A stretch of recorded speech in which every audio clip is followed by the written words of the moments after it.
Baik.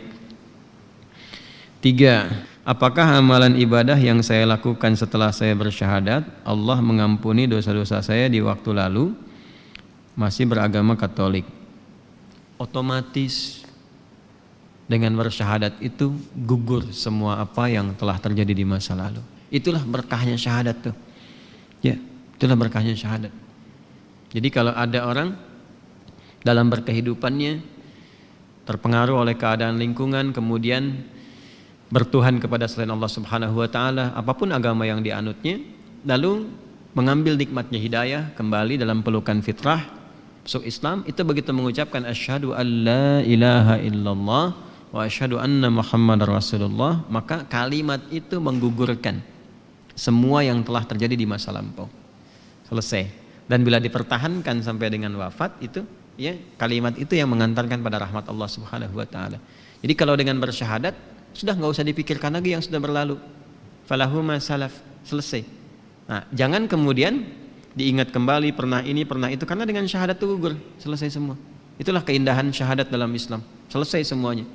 Ya, dan wa amruhu ilallah, semua urusan kembali kepada hukum Allah Subhanahu wa taala, digugurkan. Kecuali utang ya.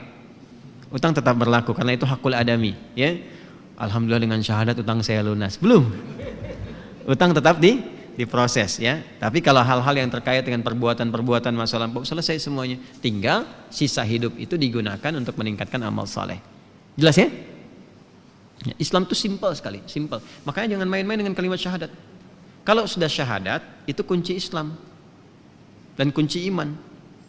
Dan kunci itu saking mahalnya karena itu kunci surga kita, kunci nikmat hidup kita. Itu dijaga betul oleh Allah, nggak boleh sembarangan. Makanya Nabi itu sangat ketat kalau terkait dengan syahadat, isu-isu keislaman, isu keimanan. Jangan sembarangan nuduh orang misalnya sudah kafir. Itu kan menyoal syahadat itu. Hati-hati loh, hati-hati. Makanya kalau menyebut kalimat seperti itu akan mencari pemiliknya. Kalau nggak ditemukan di langit di bumi, balik kepada orang yang mengucapkannya. Ya, makanya hati-hati ya. Kalau ada isu-isu misalnya ajaran takfiri atau apa sedikit-sedikit mengkafirkan orang, kita menjauh dari itu semua. Ya, tapi proporsional juga. Ya, proporsional juga. Ya, kalau sudah ada kafir ya memang statusnya kafir. Ya, kafir ya statusnya apa? Kafir. Oh, tidak boleh menyebut kafir kepada yang belum beriman. Ya gimana lawan iman itu kafir? Ya kan ya biasa saja sebetulnya. Karena itu kan kosakata juga, kosakata Al-Qur'an dan kosakata standar. Dan kafir itu kalimat yang sebetulnya halus sekali. Halus sekali. Bahkan orang Inggris aja pakai itu. Orang Inggris loh. Ya, yang sekarang budayanya tinggi. Orang Amerika pakai itu. Amerika loh. Jadi acuan kan. Sekarang dalam teknologi, dalam macam-macam menggunakan kata kafir itu. Dan jadi bahasa harian mereka. Diserap ke dalam bahasa Inggris. Cover. Cover itu dari bahasa Arab, kafir. Itu loh. Seperti sugar. Sugar. Sampai Maroon 5 bikin lagu itu. Sugar. Itu dari bahasa Arab, sukar. Sukar. Ya, sukar, kurma sukari, pernah dengar? Kurma sukari itu kurma yang manis banget, kegula-gulaan, itunya, ya, kegula-gulaan gitu. Itu sukari namanya, sukar, sugar. Kafir, cover.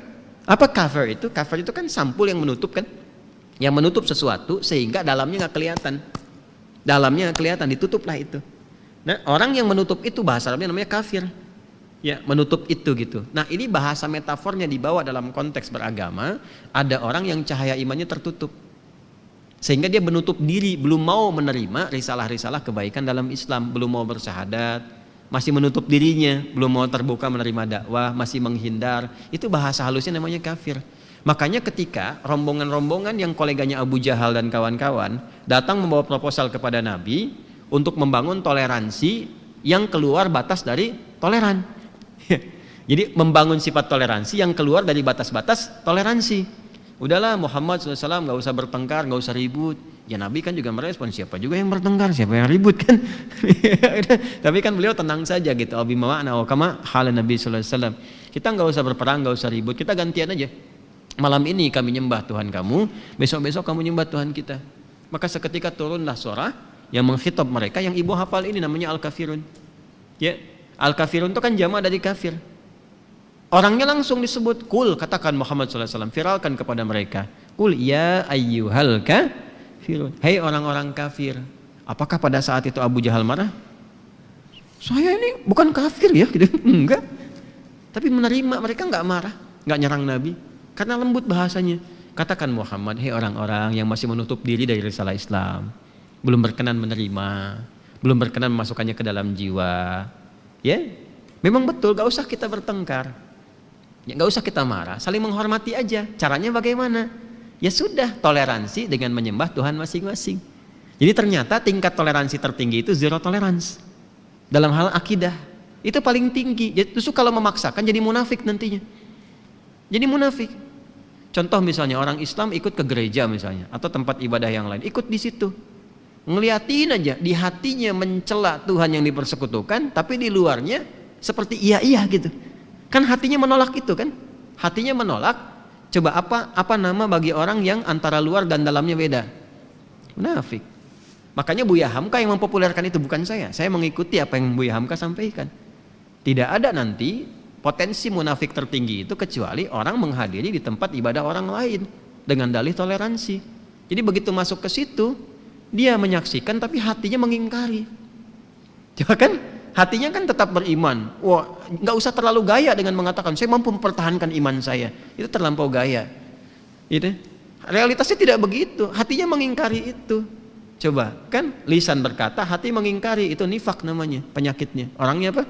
Munafik. Jadi Quran tuh udah ngajarin yang paling ideal. Udah aja masing-masing. Itulah toleransi tertinggi.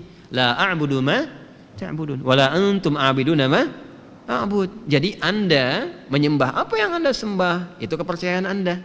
Kami menyembah apa yang kami sembah. Setelah itu kita hidup berdampingan dalam konteks kemanusiaan, kemasyarakatan, kebangsaan. Itulah harmoni tertinggi.